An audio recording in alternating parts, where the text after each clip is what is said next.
So, you know, it's Friday and the snowstorm is here. And I'm just going to give you guys a tour of my store. This 5 o'clock this morning on Friday. And this is what I walked into. I'm going to have to show you like this.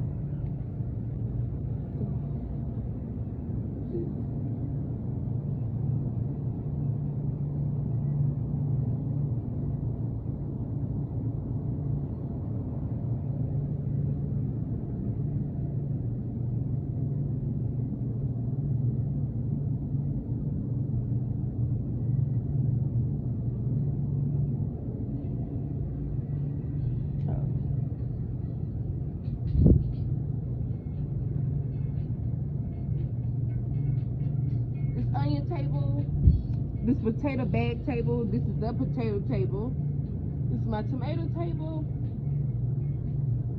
a salsa display, and this is where my berries are, and some grapes, and some apple bags. Yeah, it's gonna be a tough day, but I'm gonna show you a picture of me getting it back together, okay? Good morning, have a great day.